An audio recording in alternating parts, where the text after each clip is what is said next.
Thank you for the opportunity. First, I would like to thank MNIT Jaipur and also APSCHE, which are being jointly organized by the quantum materials.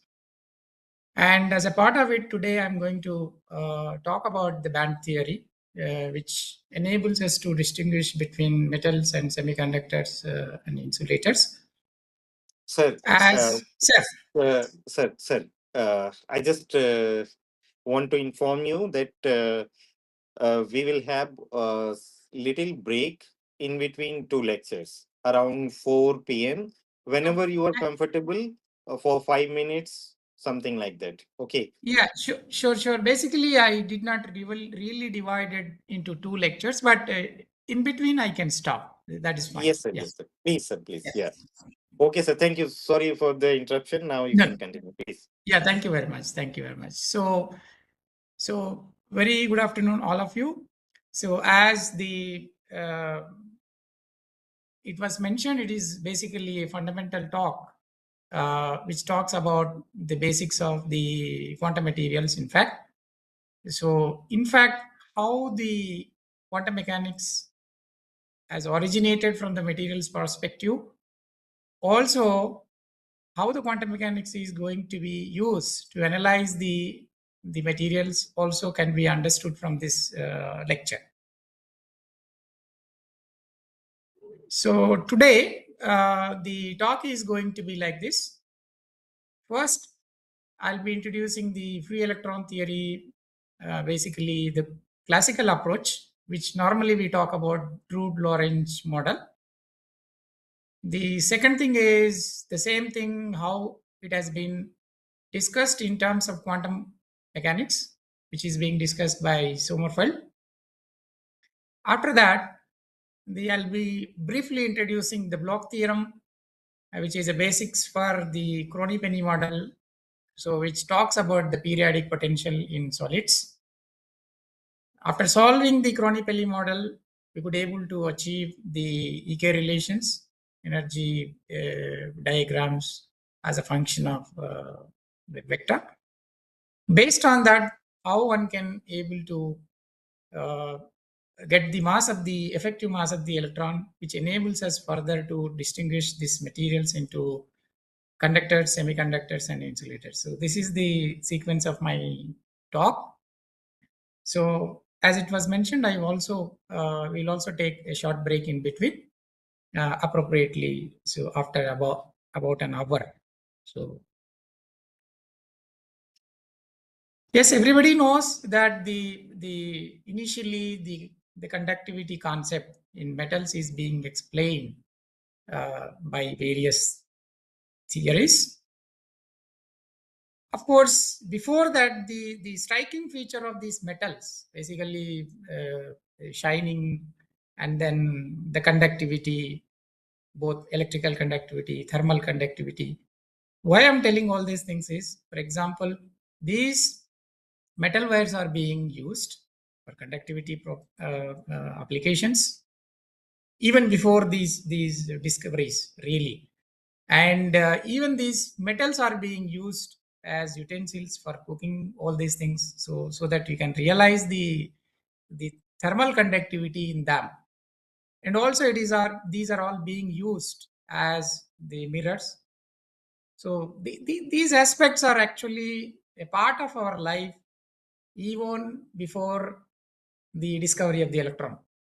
So these features actually makes the researchers to think in this line, what makes these metals to behave like this in terms of optical, electrical, thermal aspects. So that was started in late 19th and century, and then percolated into 20th century as well.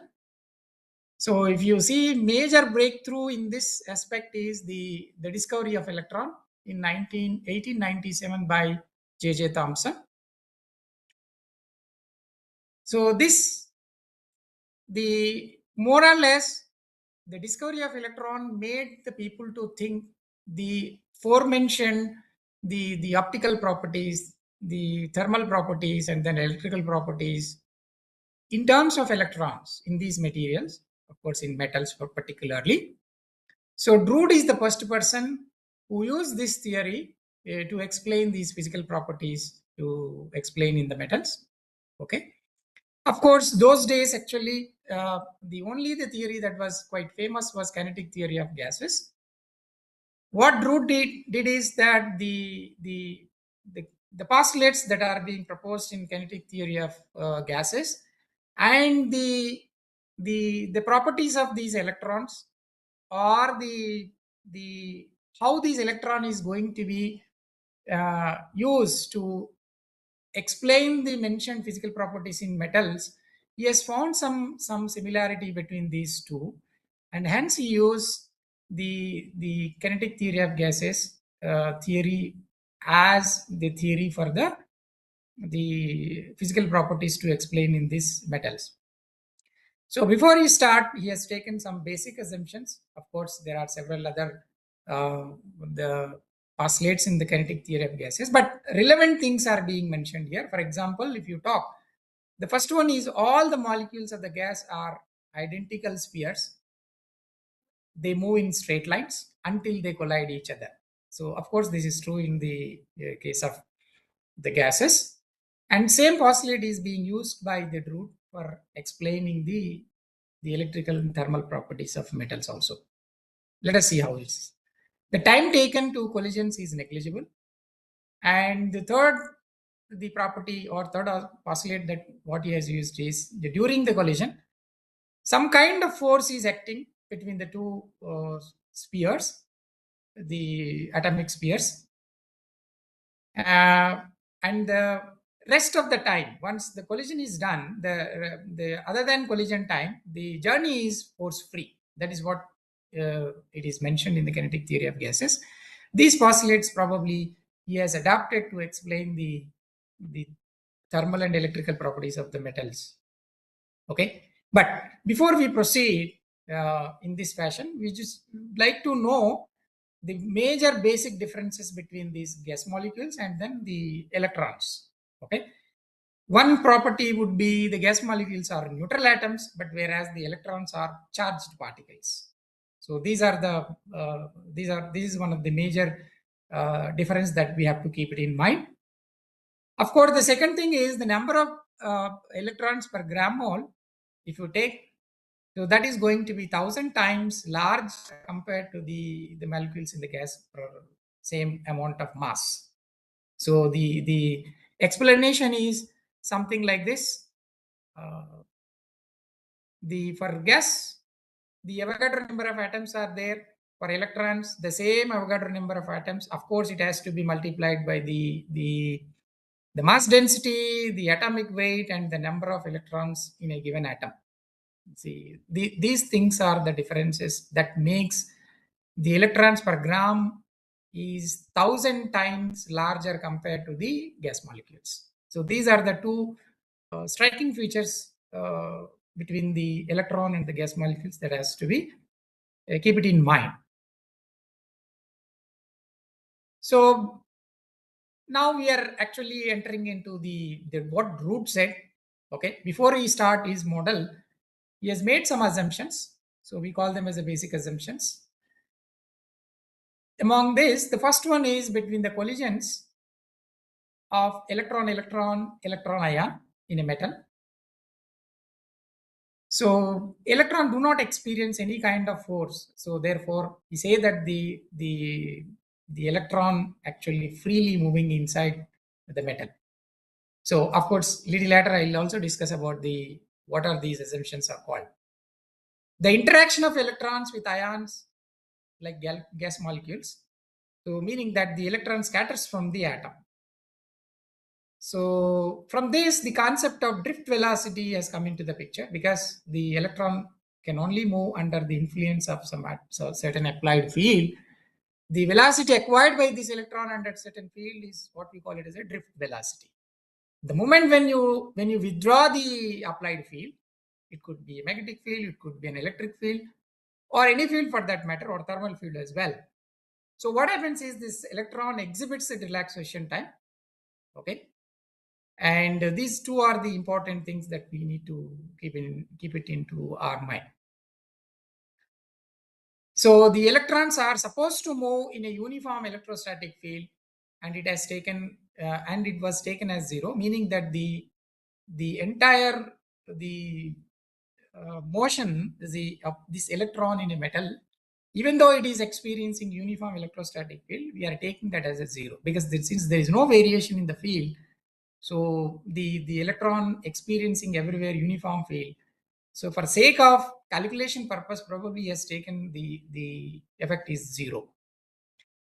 Before we proceed, as I mentioned just now, electron-electron interactions. So if it is neglected, we call that as an independent electron approximation. And when electron-ion interactions are neglected, we call that as free electron approximation. So these are the two important aspects the people has to keep it in mind. Quite often we use these approximations, and instead of defining them as an approximation every time, and we grantedly take them and then we use. So here we say that the electron is independent. Sometimes we say that electron is free electron. The exact meaning behind this usage is that we say electron is independent only when electron-electron interactions in a given metal are neglected. Similarly, if the electron-ion interactions are neglected, we call that approximation as free electron approximation. So even in the free electron theory also, it's very clear that the free electron theory stands that the electron-ion interactions are completely neglected in this theory. That's the reason why it is called free electron. I hope the things are very clear to you. And then what this drew is that based on these assumptions and based on the concept that he has considered in order to explain the physical properties. Then first physical property, what he has explained, let us see what is that is electrical conductivity. So based on the kinetic theory of gases, the Drude explained the electrical conductivity in a following manner. For example, the electron density we express in terms of J as J is equals to N into E into Vd, where N is the number of electrons per unit volume, or we call it as a number density, and E is the electron charge and Vd is the drift velocity. Because as I mentioned just now, we call always the velocity as a drift velocity. You may ask a question, what is the other velocity these electron may have? Obviously, the electron at any given temperature, the electron is not at rest. It's always having some velocity. That velocity we call it as the average velocity of the electron, or thermal velocity, that is there anyway at any non-zero temperature value. So in addition to that, if you apply a field, the electron also gets the drift velocity that we represent with Vd. So since it is having the drift velocity, it also possesses the acceleration. The acceleration we take it as E into E. This is the force that is coming because of the applied electric field.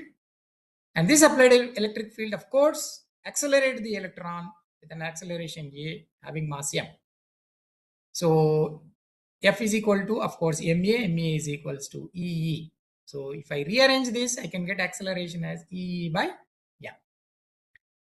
See, suppose if I substitute this acceleration in the above, if I write in terms of the drift velocity, Vd is equals to E by m into tau, where tau is actually relaxation time. As I just now mentioned, whenever you apply electric field, what happens is the electron get accelerated and it acquires the new velocity, that what we call it as a drift velocity. The moment you withdraw the electric field, and then this electron takes some time to comes to its original position or original state, that what we call it as a relaxation time. So then upon substitution of these things, I can write it as J is equals to N into E into tau. So J is equal to NE square tau by M into E. So if you carefully observe this expression, J is equals to NE square tau by m into E, this exactly looks like J is equals to sigma E, which is nothing but Ohm's law. Ohm's law, V is equals to IR. If you write that same Ohm's law in terms of current density and then electric field and conductivity, J is equals to sigma E. Okay. So comparing these equation 4 and 5, one can write sigma is equals to Ne square tau by M. So this further written as Ne square tau by M into lambda by V. Tau is written as lambda by V, where lambda is the mean free path. It is the minimum distance traveled by the electron before it collides. And then the V is the thermal velocity, as I mentioned just now. Okay. Here you have both thermal velocity as well as the drift velocity. So then the kinetic energy of this electron can be written as half mv square, where this V is the thermal velocity. And of course, this is equals to 3 by 2 kBT according to equipartition theorem. And then from here, we can obtain the average velocity in terms of temperature as 3 kBT by M. If you substitute, you can get sigma as Ne square lambda by 3 mkBT. So this expression is the final expression obtained by Drude. This could able to easily explain the conductivity in the metals. Okay. But one issue here, let us see what is that issue. The lambda that we are going to calculate based on this. For example, you may ask, how did we calculate the lambda here? For example, sigma, those days conductivity by measurement from experiment, we can find out what is sigma. Of course, from experiment, we can find out simply the resistivity, and then reciprocal of resistivity is the conductivity. And then I know N, I know E. I also know the mass of the electron. I also know the Kb, and temperature also know at what temperature I measured. From these, I can able to predict, I can able to calculate what would be my mean free path lambda. From this calculation, it is obtained that mean free path is approximately 1 centimeter, is the order of 10 power 8 angstroms. But originally, the mean free path for the most of the metals is of the order of 1000 angstroms. So there is a huge difference between the calculated value, the measured value. Okay. So this makes the Drude theory, whatever he explained based on the kinetic theory of gases, is likely is not going to be the exact, the appropriate, or I would say it is not going to be an appropriate approach to predict the electrical conductivity of the metals. So that is what this. And also the temperature dependent electrical resistivity behavior was basically not correct based on this theory, because so these are the two major issues mentioned or came out from the free electron theory classical approach by Drude. And he has also attempted thermal conductivity concept, because as I told you, so this electrical conductivity, thermal conductivity, these are all the already known things for metals. When people are started measuring experimentally, but there is no appropriate theory. That is the reason why Drude stepped into it based on the kinetic theory of gases. He could able to obtain the electrical conductivity like this, but there are some issues. And then let us see what he has explained for the thermal conductivity also. And what are the issues associated with it? Let us see. Thermal conductivity expression is given by Q is equals to the heat energy supplied will be mentioned like this by using this expression. So suppose if I take a rod in the form of material in the form of a rod, if I choose two different temperatures T1 and T2 at two different junctions, let us say A and B. So the heat flowing from one end to another end, we can easily able to explain by using this. So the two cross-sectional areas I have considered here, the associate temperatures are T1 and T2. And the coefficient of thermal conductivity is Kc here. So if A is equals to 1, meaning that if I take unit cross-sectional area for unit time, the heat transported can be Q is written as Kc into T1 minus T2 by D, where D is the length of the rod. And since this T2 minus T1 and then D, this D, the quantities are very small, I can also consider them as delta T and delta X. So then I can write Kc is equals to Q into delta X by delta T. So this delta X by delta T quantity is considered as the gradient, temperature gradient. Whenever there is a temperature gradient, you can expect the thermal conductivity. That is what this expression gives you.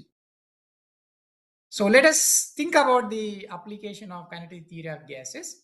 According to kinetic theory of gases, this thermal conductivity is written as, coefficient of thermal conductivity is written as 1 by 3 upon 1 by 3 into C, where specific heat, and V is the velocity associated with it, and L is the mean free path of these carriers. Okay. So in a similar fashion, if you rearrange the transfer from A to B in 1 second, you will get it as 3 N kBT 1 V by 2.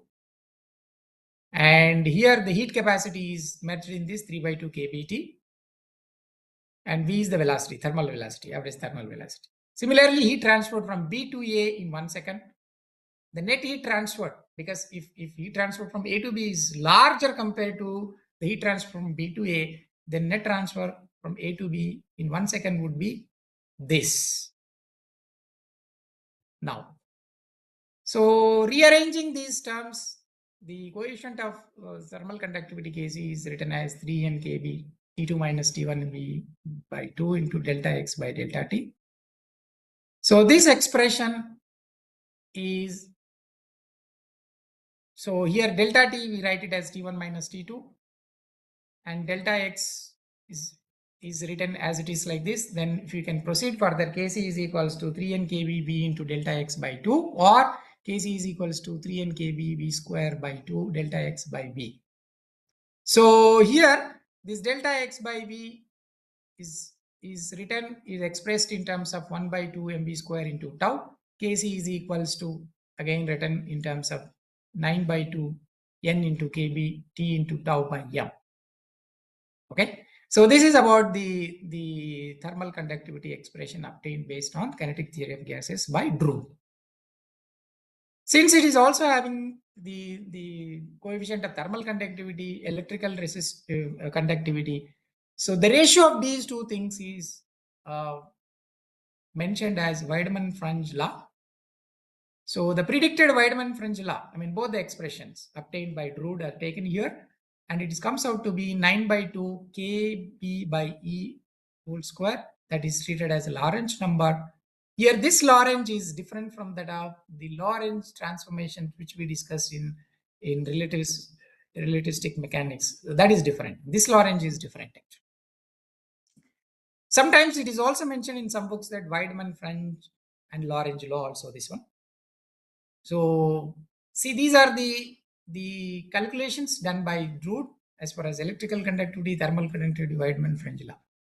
What are all the merits of this theory? So Drude successfully explained electrical conductivity, thermal conductivity, and Weidmann-Franz law behavior, and metallic reflection of these metals also, because of the abundance of the electrons that are present. So the metallic luster also is being explained, but anyway, it is not being discussed here in this case. So when it comes to failures, by those days, it is already clear for many metals that the specific heat, the quantity of specific, how the specific heat varies as a function of temperature also well known.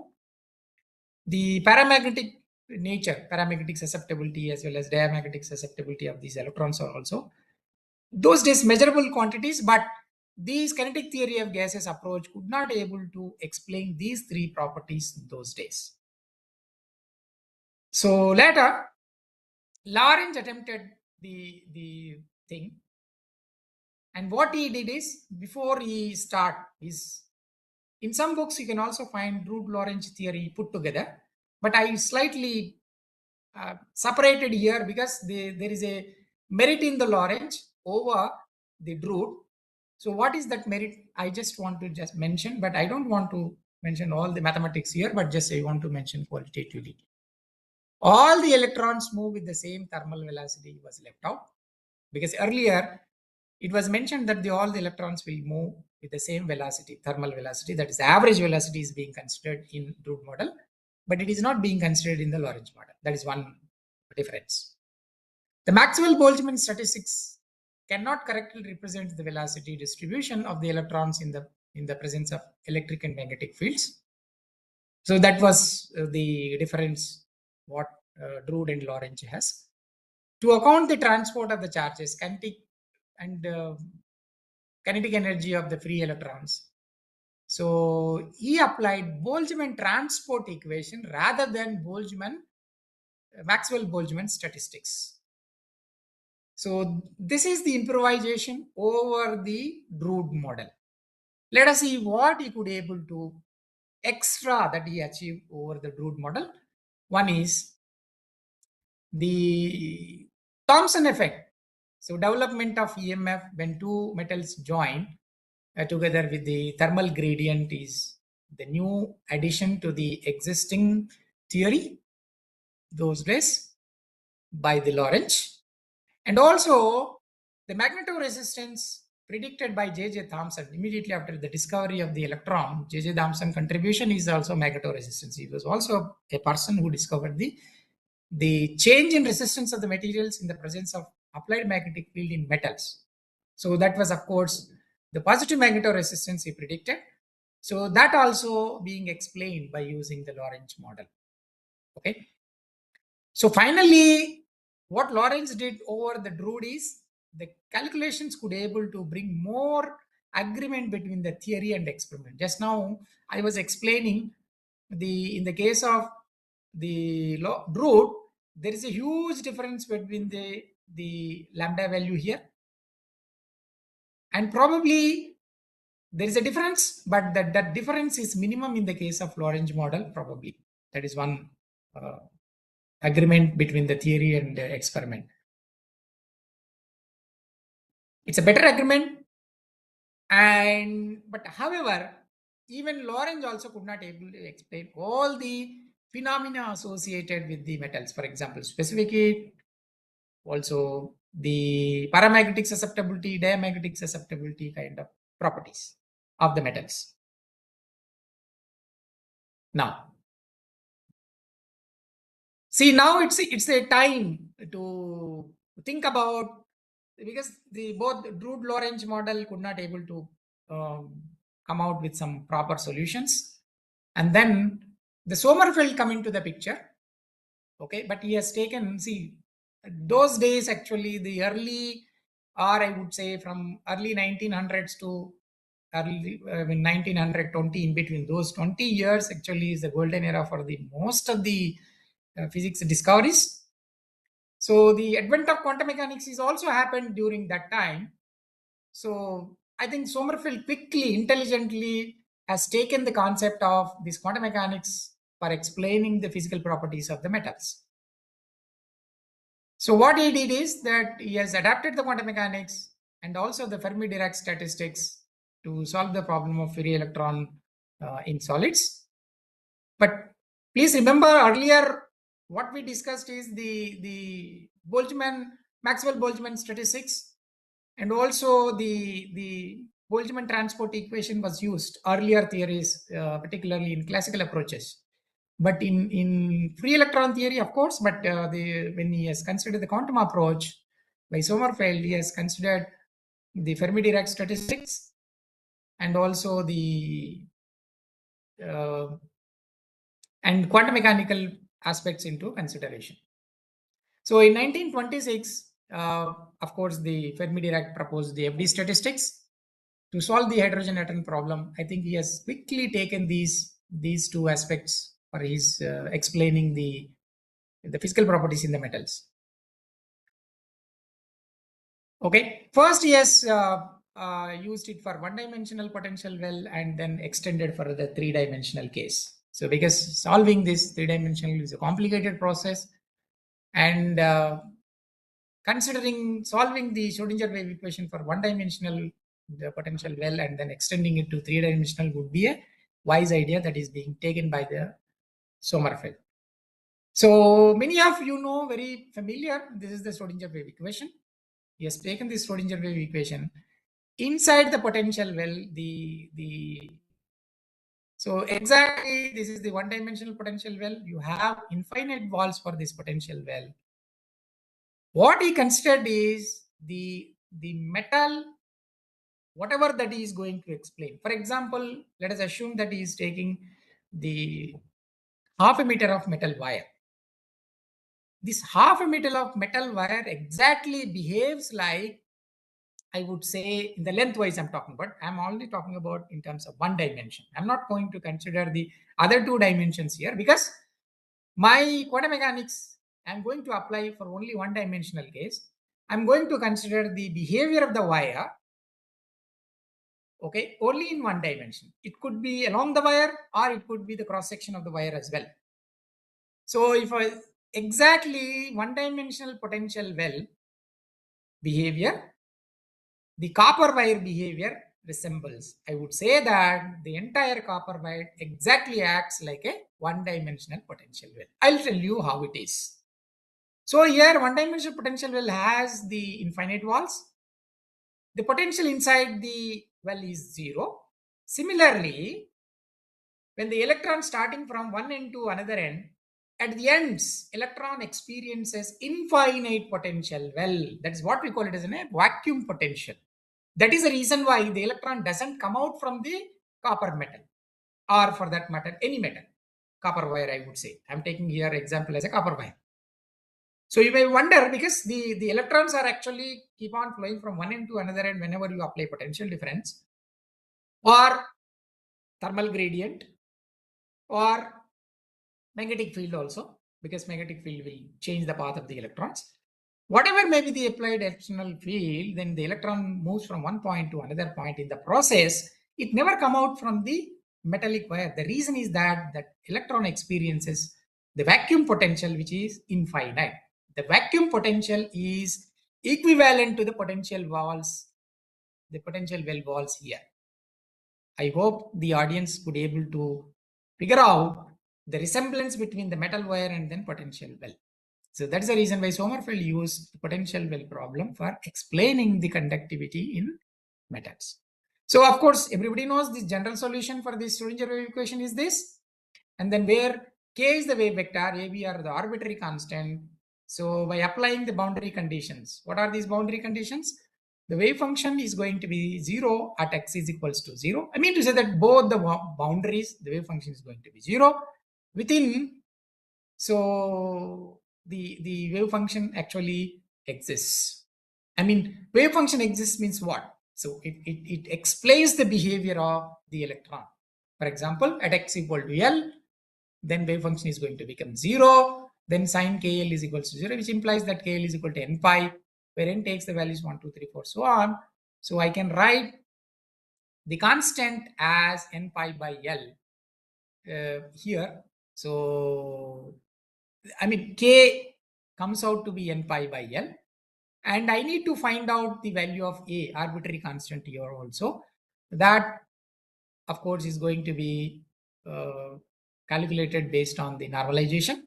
That comes out to be square root of 2 by L sine n pi by L is the normalized wave function.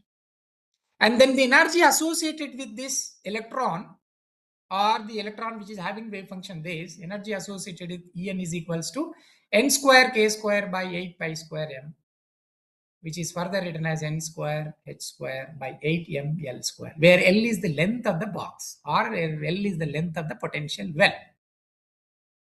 So this, what he found is that n can take the values 1, 2, 3, 4, so on. I can end up with what you call different energy levels in a given potential well. This was not the case earlier. Earlier, the electron, wherever is inside this potential or wherever its energy is going to be constant. But here it is very clear that the energy is not going to be constant. It is exhibiting different energy levels. Obviously, these energy levels also corresponds to the wave functions that describes the behavior of the electron. Okay, the probability density for this for the electron in different energy levels also changes in accordance with. Suppose if I use this, the analogy for three-dimensional case, my energy, electron energy comes out to be En is equals to n square h square by 8 m l square, where n takes the values nx, ny, nz. So these are the quantum numbers in three different directions, along x direction, along y direction, along z direction. So these quantum numbers can be different in different directions.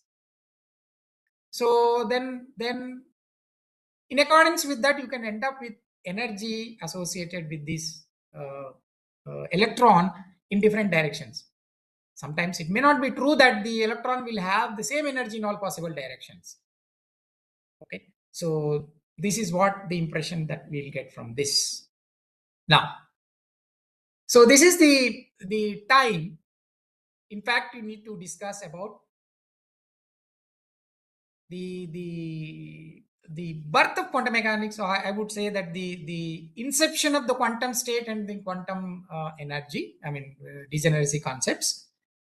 So here what we did is, even though we take the electron inside the potential well, at the end of the result application of the quantum mechanics, we came to know that the energy associated with these electrons in different energy levels, it is different. The way associated wave functions are also different. Obviously, the probability of finding this electron is in different wave functions also will change. This is what the bottom line of this, the Sommerfeld's quantum theory for explaining the metallic behavior in metals. Let us see what is this. So what here is that the n can take, n is in fact the quantum number n is a combination of nx, ny, nz. I mean to say that it can take different values in different directions. The combination may give rise to a same energy. That's another interesting thing. I may take nx is equal to 1, ny is equal to 1, nz is equal to 2, something like that. But the energy for different values of n, energy may be same. Let us discuss this in the following manner. Each combination of quantum numbers is called quantum state. There may be several quantum states, but with the same energy. This is the concept, what we call it as a degeneracy. I hope you are able to catch. See, this is the heart of what you call it as a quantum computing nowadays. Each quantum state so can be a bit, it can be used the way that we want to store the information, to read the information, and of course that is characterized by a wave function. That probability of the wave function could be able to find out the electron where it is. So what I mean to say that earlier our electron was free, it is having a particular energy, but now the same electron could be able to sit in n number of energy states, and also and depending upon the energy, and also we have different quantum states with the same energy. That is also possible. That what we call it as a degeneracy. We need to lift the degeneracy. Probably the best way to lift the degeneracy is to apply the field. Okay, when you apply magnetic field, the energy level split into that, what we call it as or similarly when you want to lift the degeneracy, we apply the electric field, what we call it as Stark effect. When you apply magnetic field, you split the energy levels, we call it as the Zeeman effect. So the Zeeman effect and Stark effect are the consequences of the quantum state and the degeneracy. So for example, what I'm considering here is nx is equal to 1, ny is equal to 1, nz is equal to 1. I'm taking 1, 1, 1. I'm considering that 1, 1, 1 state. The corresponding energy is 3h square by 8m l square. The corresponding wave function after normalization, this is the wave function. This is what you call it as a case 1. Suppose in case 2, if I consider nx is equal to 1, ny is equal to 1, let us say nz is equal to 2. Similarly, I can go for the combination nx equal to 1, ny is equal to 2, nz is equal to 1. Nx is equals to 2, ny is equal to 1, nz is equal to 6. Please, carefully if you observe, what you will get is here is the following. The energy associated with these three combinations of nx, ny, nz values comes out to be 6h square by 8ml square. Meaning that what? The energy is same for these three states. But whereas you please see, the associated wave functions are completely different. If you observe carefully, the z component is different here, y component is different here, and the x component is different here. I mean to say that in total, what I have is psi of 112, psi of 121, psi of 211 are completely different. So three different quantum states will have the same energy, that is 6h square by 8ml square.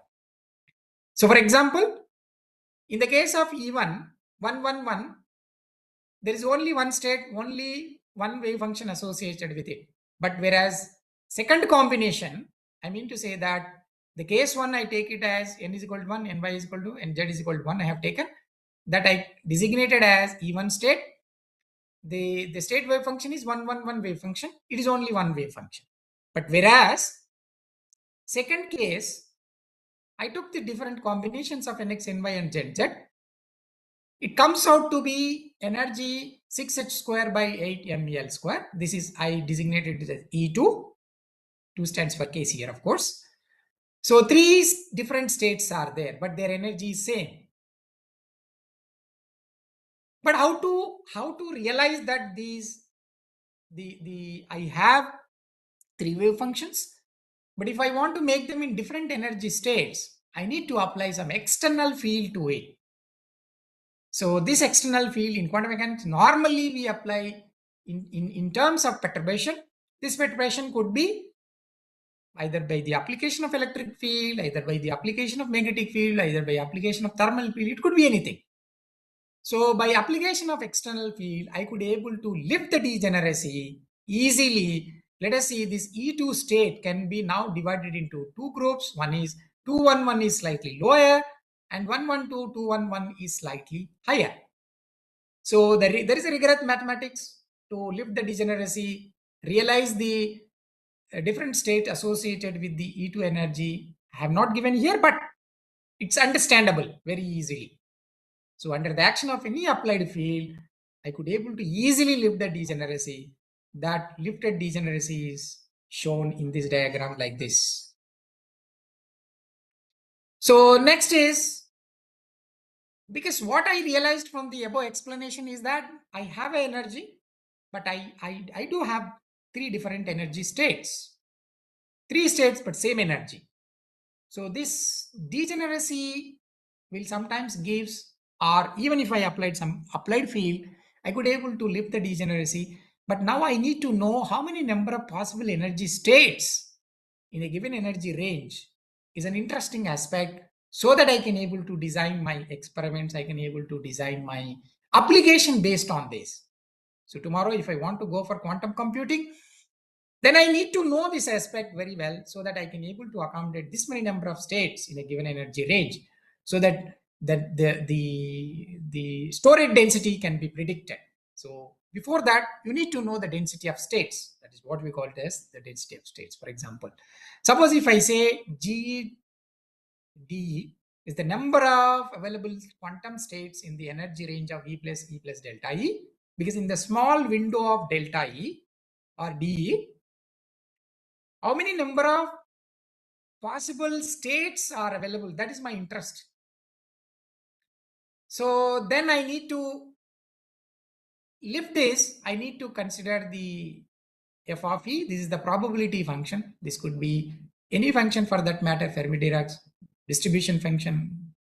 This, if you multiply, so the number of density of states, NE and DE, at any given temperature, it comes out to be the probability function multiplied by the number of quantum states available. So this gives me the actual number of electrons that is present in this range. So like this, suppose if I know, for example, how many number of possible energy states are available, how many number of electrons are available, so that I can accommodate wherever I want. So based on the accommodation of these electrons in different energy states, I can predict different quantum states, I can able to use the the what you call the density of memory density for that matter. So this is the reason behind the quantum states and the density of states. So I hope this is very clear to you. Then I just would like to uh, see what the Sommerfeld theory could able to explain.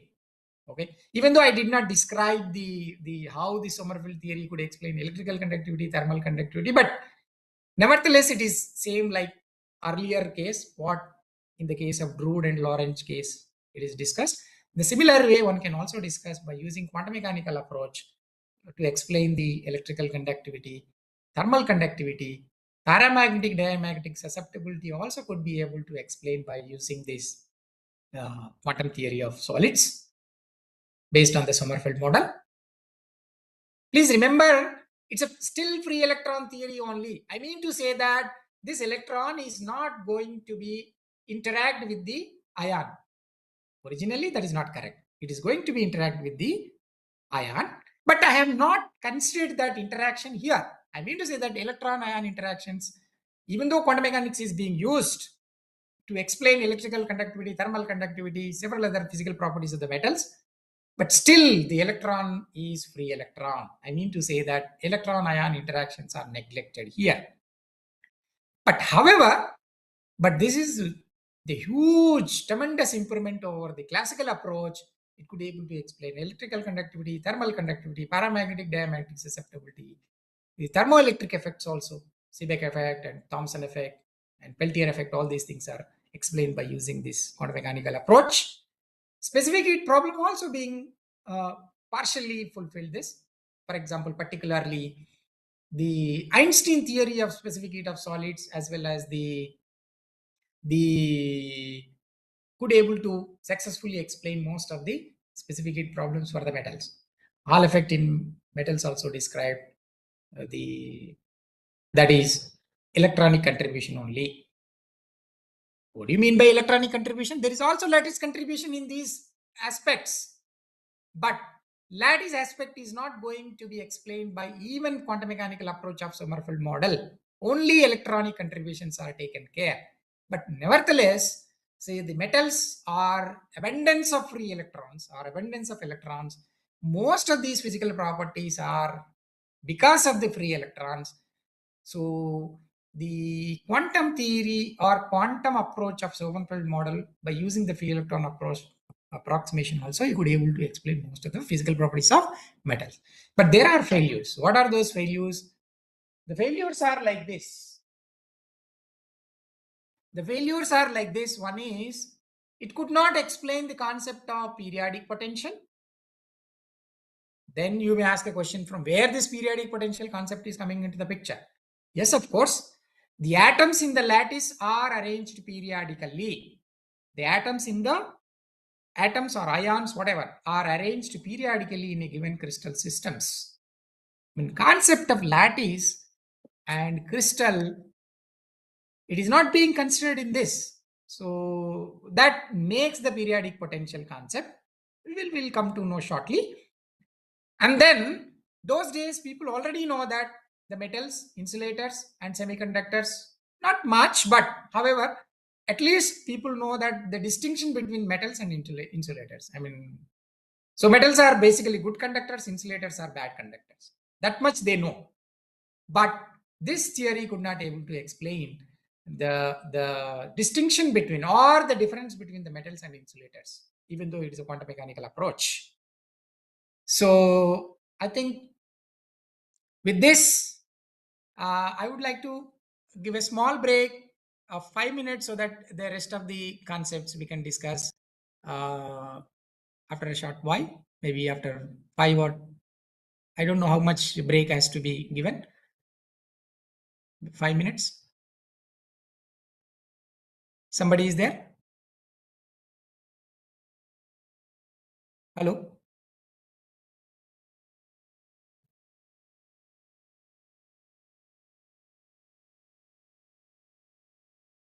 Sir, Manoj sir, are you there? Yes, sir. Yes, sir. Yeah. So maybe we can have a small pause here, break. Yes, sir, sure. Yeah. Thank So you. yes, sir, no problem. And I think there may be some queries from the participants. So I would like to Ah, request all the participants to post the queries in the chat box so that yes. they can be addressed towards the end of the lecture. Yeah. Yeah. Okay. Definitely. Yeah. Definitely. Yeah. And Okay. Okay, sir. maybe in Yeah. another 40 minutes we can complete this, and then we can take rest of the time for the question and answers. Perfect, sir. Perfect. Thank you. Yeah. Thank you. Thank you very much.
Yes, sir. I can start now. If the break is over, we can start, I think. Yeah, thank you. Thank you very much.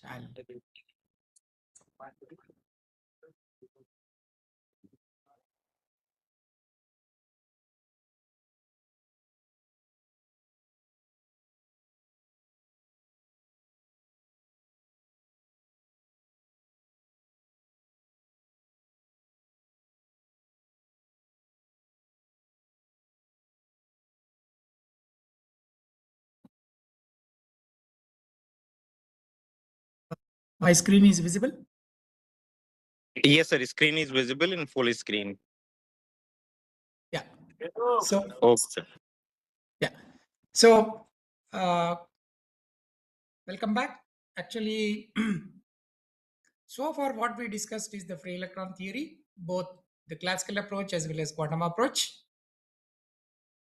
Compared to classical approach, quantum approach could able to explain the physical properties of the metals a large extent.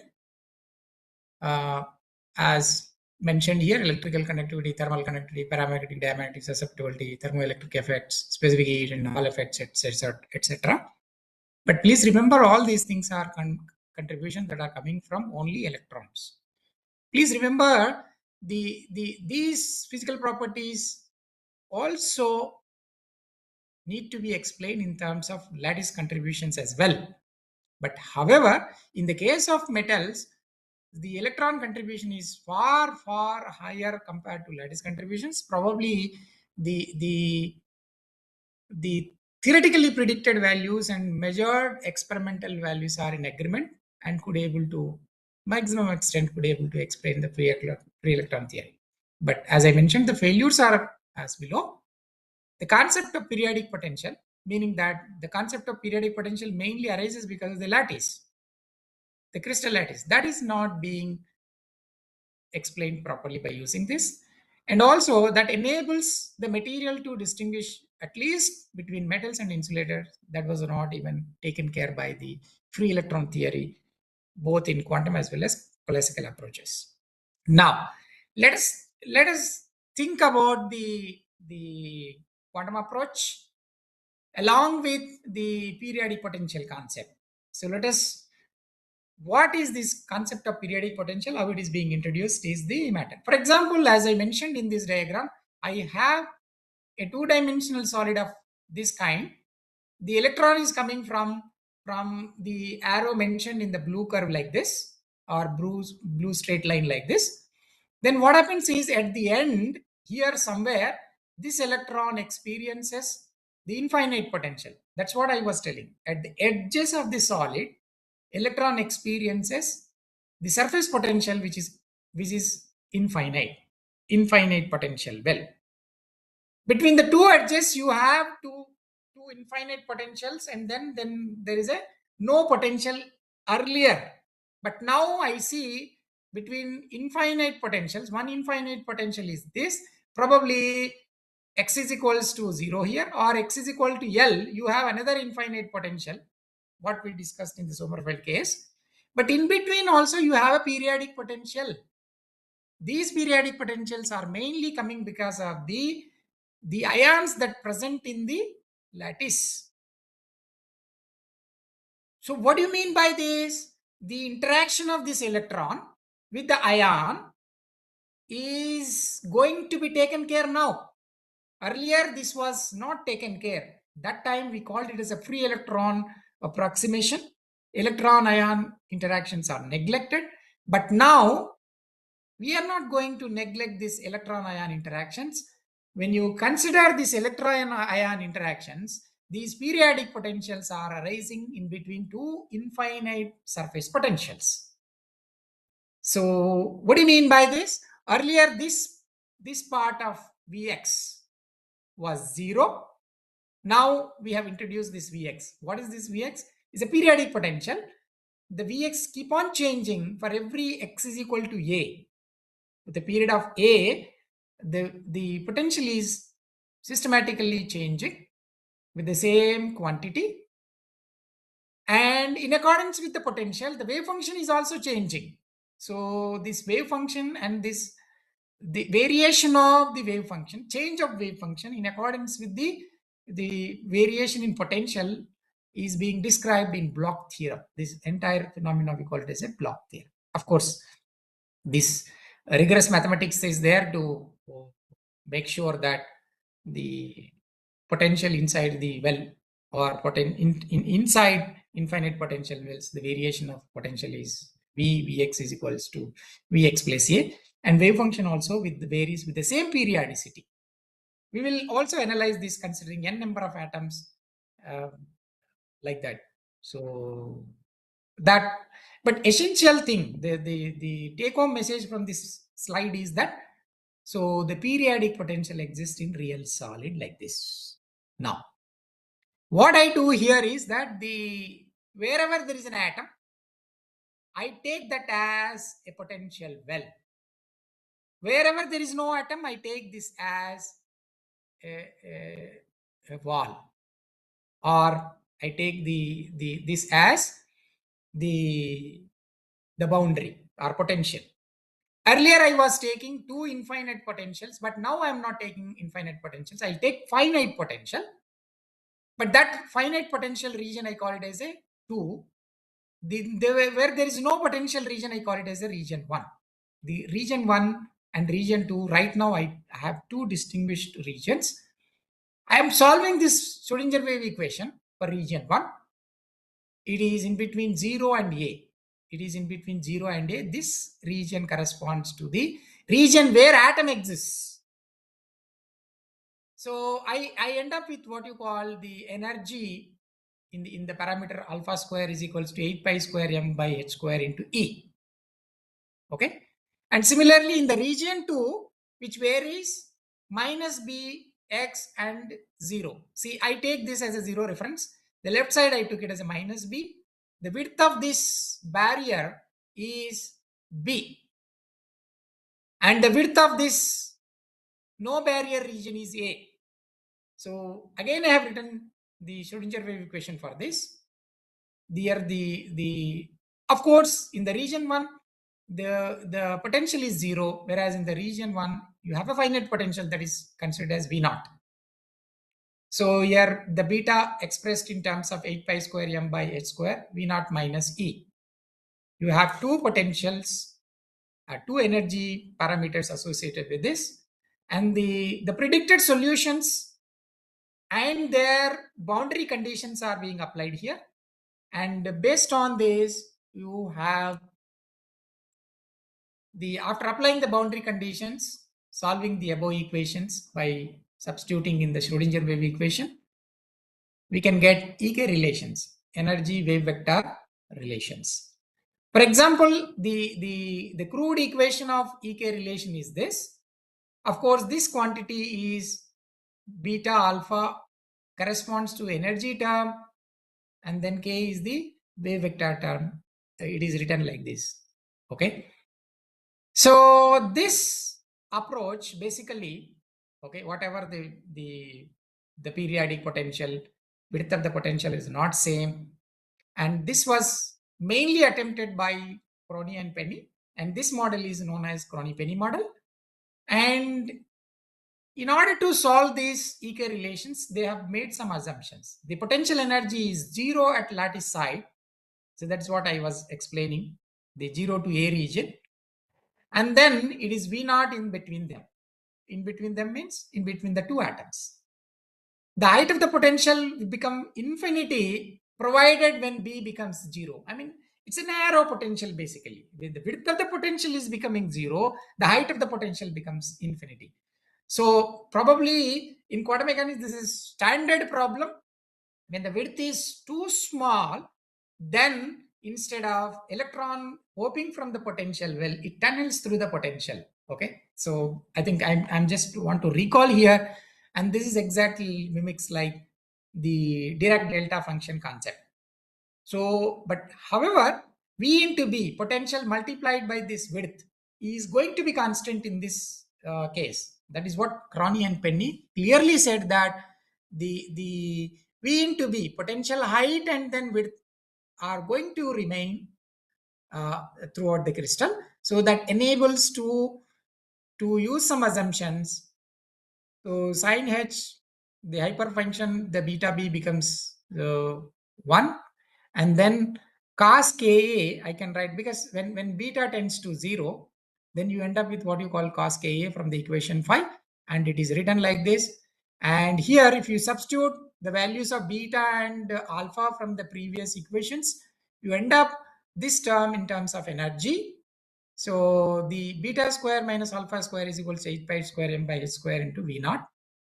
This now, let us see this EK relation cos Ka is equals to some energy term sin alpha A cos alpha A. So the rearranging, assuming this term as a P is equals to basically 8 pi square MA by H square, that is the peak quantity, 8 pi square MA by H square, V naught into B is taken as P sin alpha A by alpha A cos alpha A is equals to cos K. This is the relation, or the dispersion relation, what we call.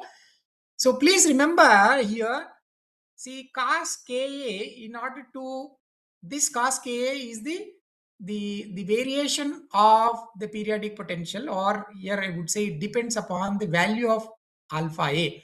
It can only take permissible values for this wave function.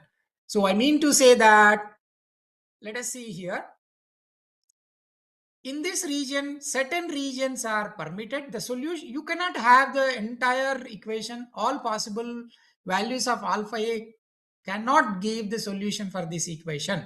Only shaded regions are the solutions, because cos value varies between -1 and +1.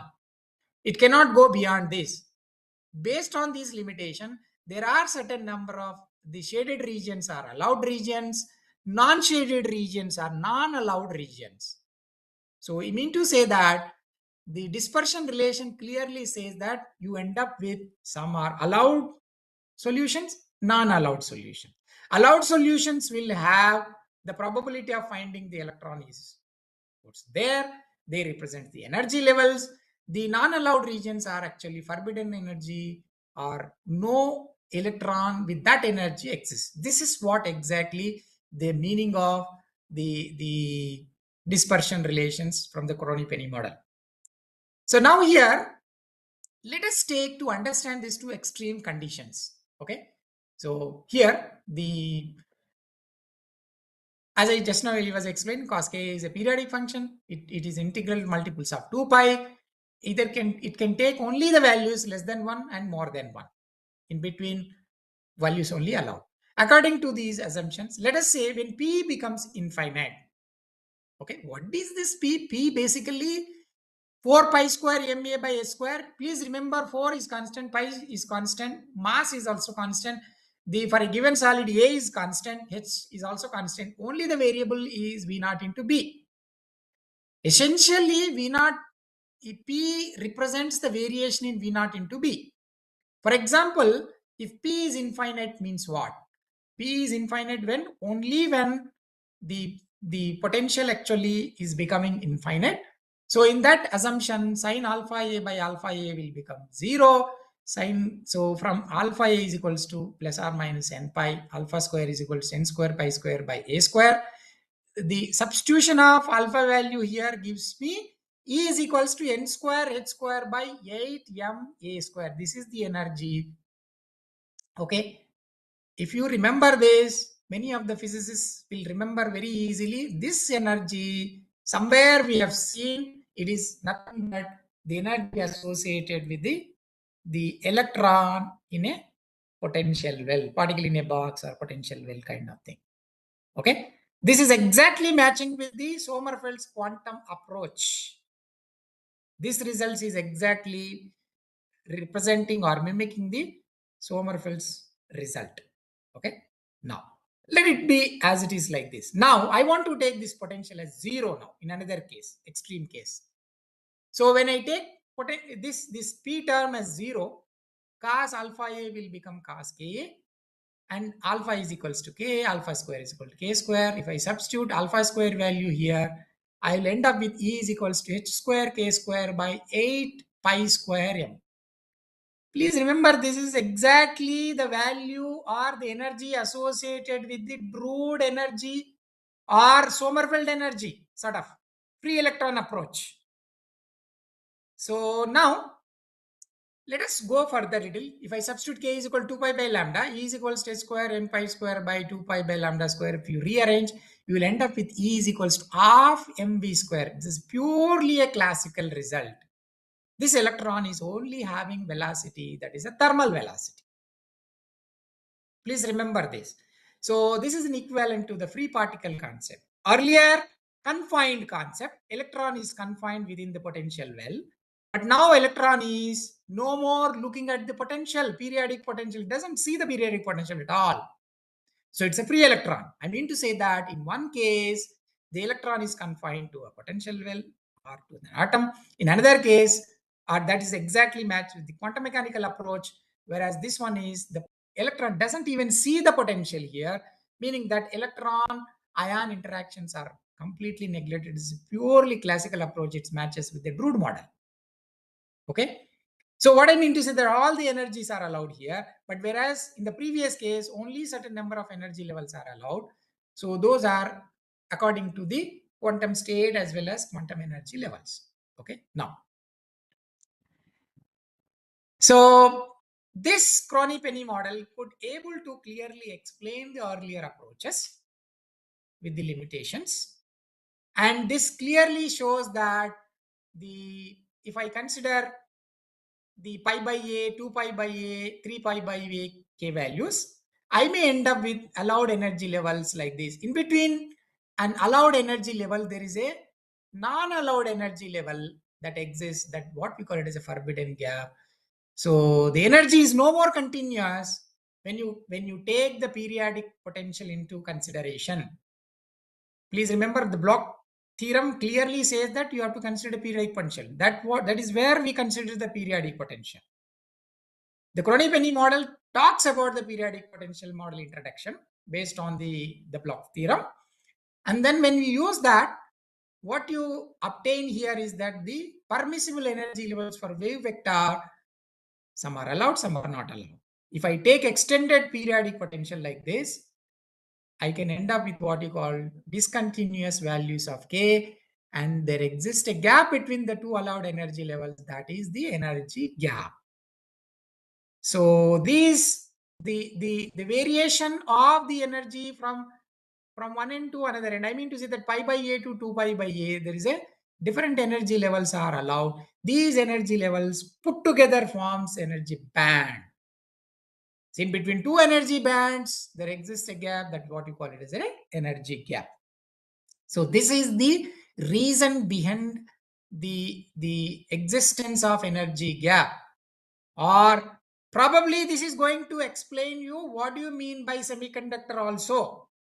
So the semiconductor, I'll go to maybe one slide later. We are going to discuss that also. But please remember now, the electron is see, it is going from free electron concept to the confined concept. Now, if I take the free electron energy, E is equals to h square k square by 8 pi square m. So here, if I differentiate this expression, what I'll get is d by dk, h square by k into 4 pi square m. Further differentiation gives me this. But please remember, this energy is not, the quantity from the left side is not going to be constant. But how can I predict the constant mass here? So the mass is also changing. Okay. So this is what we call it as an effective mass. The mass of the electron appears to be changing when it is approaching from one point to another point in a given solid. The location of the electron where it is residing is more important than in order to see. It actually behaves heavily when it is in a solid. That's the meaning. Doesn't mean that the original mass of the electron is actually changing. The effective mass is changing. This is what you have to understand. The effective mass, people write m star here, h square by 4 pi square, d square e by dk square. this d square E by dk square quantity is varying, then mass also should vary in accordance with that. For example, if I go back, you see here how these quantities are changing. V as a function of k and Vz is as a function of k, m star as a function of k. If you see at the inflection points, the mass is becoming infinity, meaning that the electron is going to be very heavy, and the mass is also going to become negative here. So that negative mass concept is nothing but it's a hole.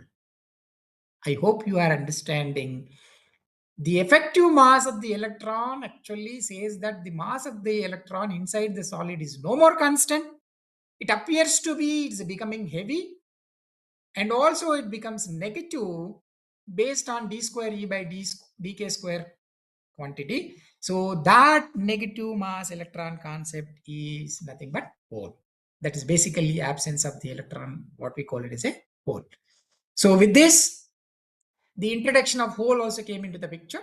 Now, so this, I just want to briefly mention some of the points here. The output of Croney-Penny model enables us to realize the forbidden energy levels and allowed energy levels. This is the origin for the band gap in the solids. Each allowed energy level consists of several energy levels in the form of a band. And so, of course, they are in compliance with the Pauli's exclusion principle. See, many of you know what do you mean by Pauli's exclusion principle, because I just want to explain the second point very intensively. For example, I have one atom, free atom, let us say. I have another free atom. In the free atom, these electrons are arranged in n is equal to 1, n is equal to in a periodic, how to say, like a K shell, K, L, M, N shells. Orbitals or electrons are filled. I am bringing them closer, closer, closer, closer. What happens is, how close I can bring these two neutral atoms. So I'm bringing very close, very close, very close. Let us assume that the outermost shell of first atom is overlapping with the outermost shell of the second atom. So further I am pushing them. Then what happens is, the outermost electron should take one energy level.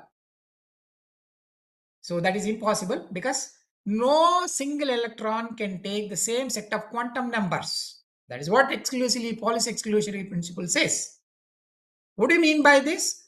So meaning that you cannot able to push the two atoms closer than certain range. If you can able to push certain range, these electrons have to take same set of quantum numbers. That is impossible. That's the reason why you cannot able to push the atoms, neutral atoms, closer than certain limit. So that is exactly matches with what you call allowed energy levels. This will form what you call this one electron from the first atom, electron from the second atom are very close, same amount of energy more or less, with difference in quantum states. So these constitutes the degenerate states. These constitutes band of energies, what we call it as a energy band. So that is the meaning of allowed energy levels in the form of a band, which exactly compliance with the Pauli's exclusion principle. I hope I made it very clear to you. The lower energy bands are normally we designate as a valency band where electrons exist. The upper energy bands, we call them as a conduction band. Okay. So, and in fact, at absolute zero, the valency band is the fully filled band and the conduction band is fully empty band. At absolute K, that is what the material behaves like an insulator, or semiconductor material behaves like an insulator. But anyway, we'll see. At the moment, we don't know how insulator is, how semiconductor is, how metal is, or semi-metal is. But now, based on the theories that we have discussed earlier, let us describe how these is going to be. So depending upon the occupancy of these electrons and separation between the valency band and conduction band, we can able to distinguish the solids into the following four categories. One is insulators, The other one is semiconductors and the semi-metals and metals. For example, the energy gap between the conduction band and valency band is more than 3 electron volts, let us say. That is considered as an insulator. But if the energy gap is, let us say, less than 1 to 2 electron volts, then we can say that that category is semiconductors. Semi-metal is exactly the valency band and the conduction band are touching each other, but no overlapping. So basically the energy gap is 0. In the case of metals, the valency band and conduction band overlaps one over other. See, and hence you can see lot of free electrons in the conduction band available for conduction. So that is the meaning, that is what exactly in terms of bands we could able to distinguish insulator, semiconductor, semi-metal and metal. Okay. Now, see, this is fine, but still I am not able to get the clear picture, which is, I mean, day to day life, we use several metals, several elements. Which one is insulator, which one is semiconductor, I do not know. But let us see how this description could able to identify us. For example, come back to insulator case. As I mentioned, the energy gap would be more than 3 electron volts. What are these? In the case of carbon is a diamond which has electron, the gap is 5.5 electron volts. The diamond is insulator. But the same carbon in the other forms may not be an insulator. Let us see. For example, semiconductors, silicon, the energy gap lies exactly in the range 1.12 electron volts. In germanium, it is 0.67 electron volts. So the range Eg is equal to 1 to 2 electron volts comes under the category of semiconductors. Come back to semimetals. What are these semimetals? For example, beryllium, magnesium, copper, etc. are semimetals. Some tetravalent metals also. For example, tin, lead. Okay, they are metals. So, but their conduction band, valency band, actually, they just very close to touching each other. See, please remember, carbon and then lead belongs to the same fourth the group. But however, as you come down, the energy band is actually coming, shrinking, and it is touching each other. Then it becomes lead as a metal. We call it as a semi-metal. Of course, coming back to the metals, as I told you, conduction band and valency band overlap each other. The energy gap in both the cases, it is 0. So monovalent metals like copper, silver, gold, trivalent metals like aluminum, gallium, indium, thallium, etc. are the metals. So now it's very clear that the energy gap coming just because of the periodic potential that is being introduced in the solid based on the periodicity of the atoms. So by Crotty-Penny, and that is the origin for the energy gap in metals. That could able to explain us the distinction clearly between insulators, semiconductors, and then metals.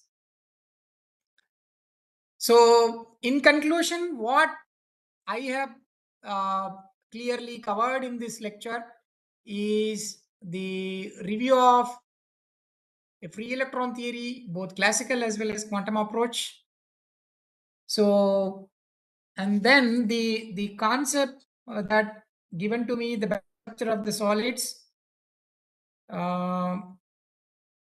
like band theory, and then the band structure of the solids. I mean, both the topics put together is being covered in this. I could not able to clearly separate out because I felt it is not correct. So that we will miss the approach. I mean to say that the chronological approach. That is the reason why both put together are covered in this.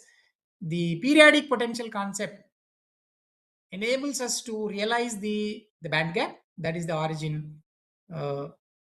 One has to keep it in mind. That enables us to distinguish between the metals, semiconductors, and insulators at the end of the talk. So now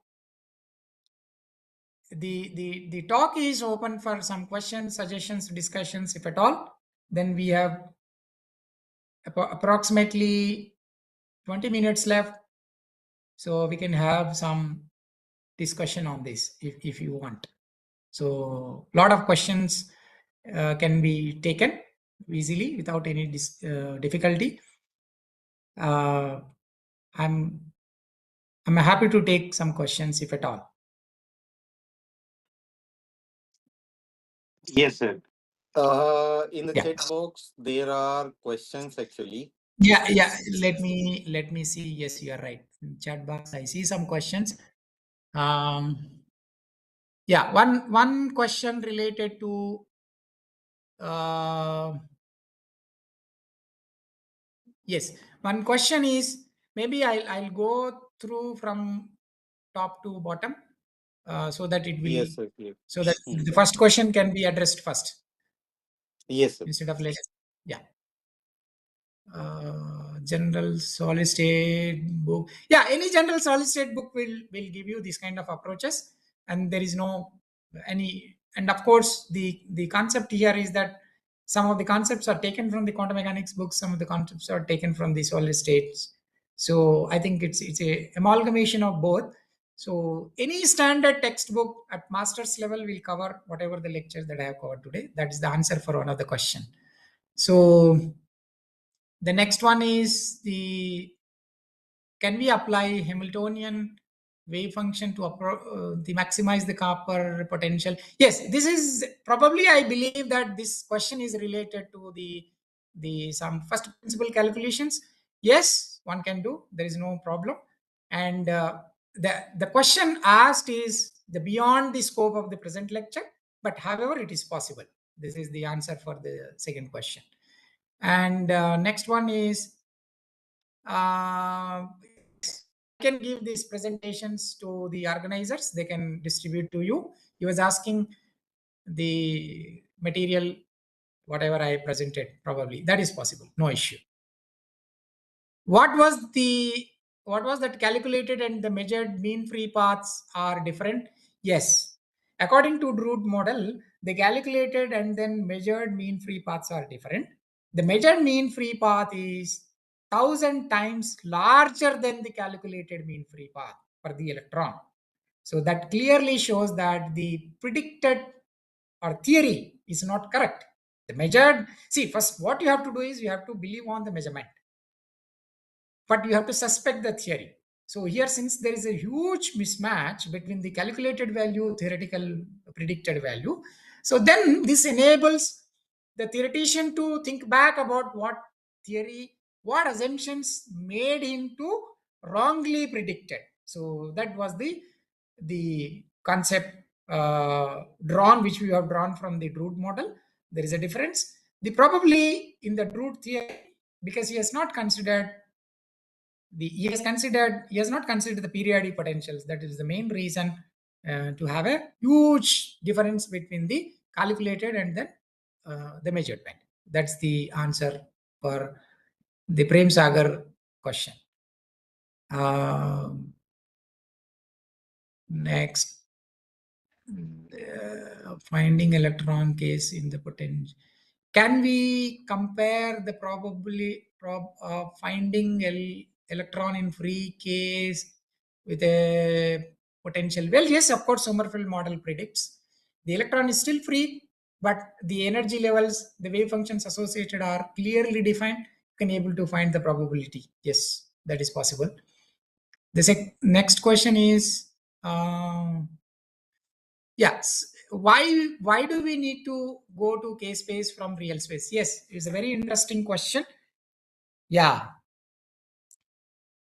So in real space, I think I need to go back to little the crystallography. In crystallography, you have a real space and the K space also. So in real space, when you go from real space to K space, one dimension is going to be reduced. For example, let me explain. A plane in the real space can be shown as a dot in the reciprocal space or K space. and three-dimensional picture in the real space is shown as a two-dimensional picture in the reciprocal space or case space. I mean, one dimension is going to be reduced. So for each dimension, you need to solve for the number of equations. Automatically, if I consider case space, the number of equations are going to be reduced, at least one dimension. So it becomes easy for me to calculate the calculations in case space and reverse back, bring back the understanding to real space so that I can able to understand very easily. This is how the things will happen. Unfortunately, the experimental brain is thinks about the real space. The theoretical brain thinks about the case space. Okay. Most of the time, the experimental people, theory people don't agree in particularly solid state physics because of this. I think that is what uh, my answer to this question. I hope I answered properly. So, does the size of the sample taken to conduct the experiment that will volume charge come into the picture in the nanoscale samples? Yes, of course. The size of the sample matters here because the mean free path is going to be changed. As I told, if the dimension of the sample is reducing, the confinement increases. The quantum effects can be seen more predominantly than the classical effects. So because of that reason, so size of the sample, of course, matters. The quantum confinement effects dominates. That's the reason why in nano samples, quantum effects can be seen. That's the reason why the nano sample completely behaves differently than that of the bulk samples. Okay. Effective mass of an electron can be negative. If yes, then what is the significance of the same? That's what I was mentioning. It is negative means not in terms of, let us say, the uh, the see, this mass is actually a conceptual mass when it has to be measured when it is in the solid. Please understand this. I want to measure the mass of the electron when it is free. That is absolutely positive, it is not going to be changed. But with same electron, when it is embedded in a metal, in the lattice, its mass is going to be different because it is interacting strongly with the lattice. So the electron lattice interactions need to be taken into consideration. So that enables the mass is varying in accordance with the energy and dispersion relations, particularly for that matter. So the negative mass implies the concept of whole here. I hope I understand. I answered this question. Electron ion interactions, how quantum spin fluctuations. Uh, the spin I have not brought into the picture here. So only the charge is was our ball. I mean, in the court of, let us say, free electron theory, and then this thing we have used the exchange ball is only the electron charge, not as the spin as such. But when I consider the spin into consideration, the concept become much more complicated. Probably we need to solve the entirely. We cannot use the classical approach. Only quantum approach has to be used. The things will be much more complicated, but it is beyond the scope of our presentation here. So can you please extend KP model 3D crystal lattice? Do we get additional information? I do not know. What is this KP model? Somebody, Neelam Raju, what is this KP model? I'm not understanding.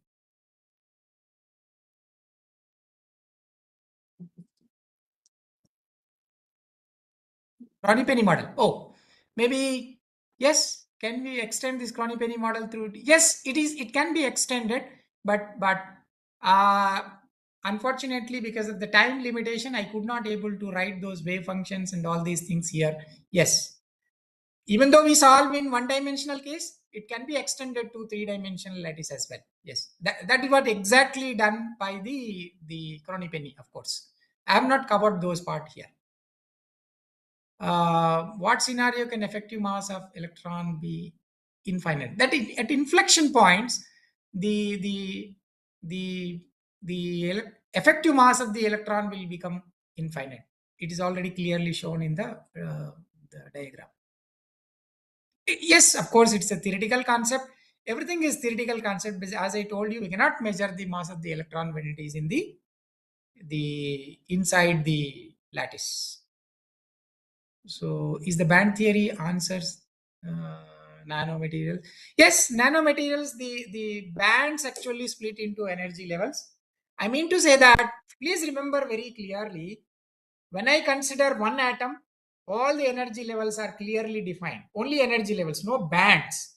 When I keep this atom in a given solid, let us say Avogadro number of atoms I am considering, then in that case, it's no more like a simple energy level. It is like a band of energy levels, closely related energy levels in the form of a band. Okay.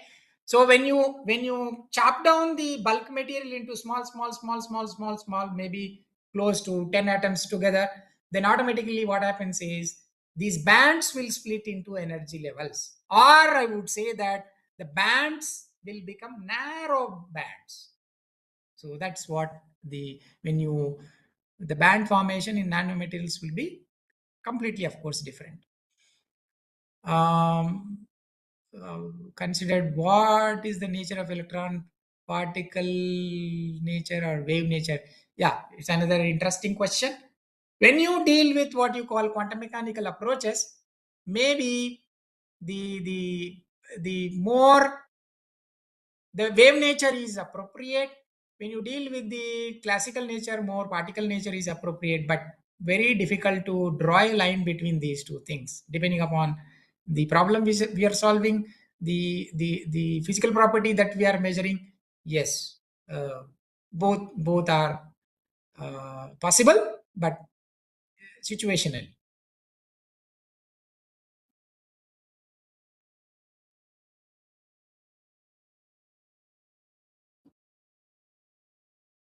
I think I have answered almost all. Crony penny model, somebody is asking. Yes, sir. Yes, sir. All the questions are covered. If Yeah, there are any maybe. other question, please mention here Yeah, now.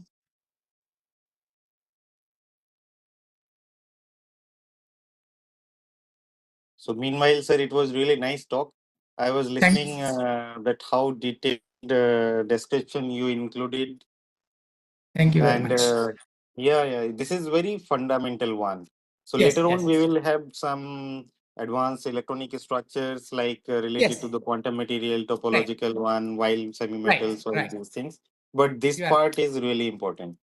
yes, yes. I agree with you. Yeah, so it was really nice to learn all these again. And yeah, there is one more question, sir.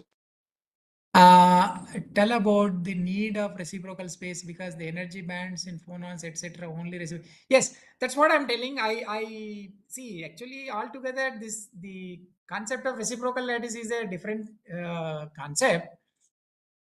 But one thing quickly, I would say that if you see, simple case. How do we derive the Miller indices? We take the the the intercepts on XYZ axis. After the intercepts are taken, we take the reciprocals of them. After taking the reciprocals, we make them to a smallest possible integers. Please remember the Miller indices calculation. The Miller is clearly making us to travel from real lattice to reciprocal lattice by taking the reciprocals. Okay. So in the process, just now I was explaining, in a real lattice, the three-dimensional picture becomes in reciprocal lattice two-dimensional, and two-dimensional will become a single dimension, one dimension.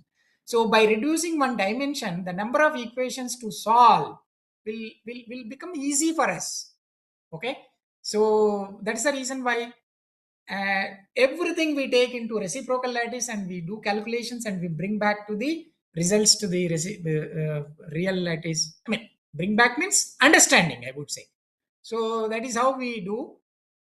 But if you take the 2D sine theta is equals to n lambda. From there, you can derive the vector form of the Bragg's condition. That will vector form of the Bragg's condition is clearly explains the Ewald's construction reciprocal lattice, and also clearly takes you to the Brillouin zone concept. But whereas real concept 2D sine theta is equals to N lambda will clearly explain how the planes are, real lattice, how radiation interacts with the planes, all these things. But the X-ray diffraction, if you want to solve, again you have to take the reciprocal concept and all. Of course, the brilliant zone is the mother of all the physical properties that we describe or that we explain by using the concept of theoretically. So what we call it as a zone boundary, zone center, all these things. I have not covered those things, of course, here, but I think this is the answer for the Yes, sir. It C. is a really curious question. Why do we need reciprocal space? Yes, But yes, later on, all the band structure and yes, most of the theoretical calculation actually are dealt in the reciprocal yeah, space only. yes, yeah. So it Because is a yeah, really useful and very powerful concept of yes, yes, reciprocal yes, space.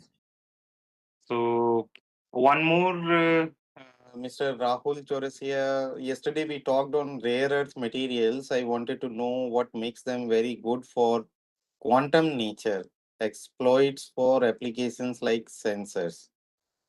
I think possibly this uh, question may be addressed in some other talk where we mm, are actually using the materials properties for applications in quantum technologies. There we will cover such type of yeah, things, yeah. why this type of particular material will be more useful in sensing or something.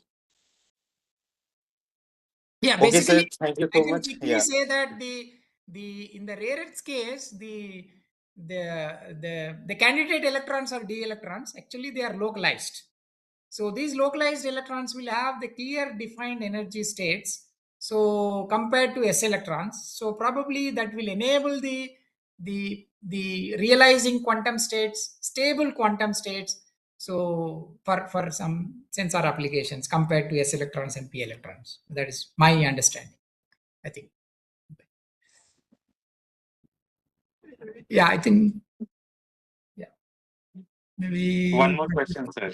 Yeah, geometric phase electron for the materials can be found in K space, but it possible to find these properties in the real space materials by experiment.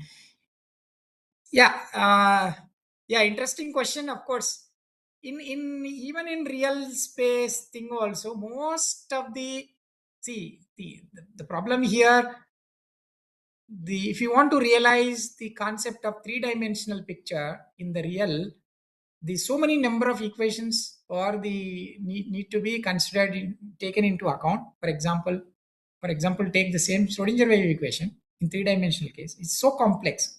I mean, it is very difficult to solve. But whereas you take one-dimensional case and simply take the analogy for other three dimensions, other two dimensions, that is where we normally work. But most of the imaging techniques probably will enable us this to see the real space. But again, in the background, the basic principle, the image construction, all these things is done by the reciprocal concepts only. But anyway, you keep your sample and the measure the real space in the image. So in SEM or in the MFM or AFM, this kind of techniques. So that is what mostly. I hope I convinced this Ranjan Kumar. Yeah, there are very curious participants. So I would like to suggest that for the questions and for further clarifications, you may please drop an email to uh, Professor Gorgi, and he will be happy to provide further supporting literature also if there is something that you need. So there is no uh, these are basic Yes, concepts, and they are very useful for uh, the throughout the course. Not only this course, actually, for any other solid state physics or some material specific course. yes, yes. So yeah, yes, sir. Thank you once again so much, Yeah. and Thank you very much. Thank you. Thanks a lot. yeah. So we will be needing this copy of the PPT. Yes, I So will send normally you. we have. your Yeah, email. normally we upload this PPT to, in the Canvas. So Yes. participants can go through the PPT, and this video lecture will also be available on YouTube channel, Okay. free No of issue. cost for the participants. No issue. Okay, No sir. issue. Yeah. Thank you very much. I can send the Thank you. PPT to your email. Yeah. Okay, sir. Thank you so much. Thank you very much. Thanks Yeah. a lot. Bye. Bye, sir.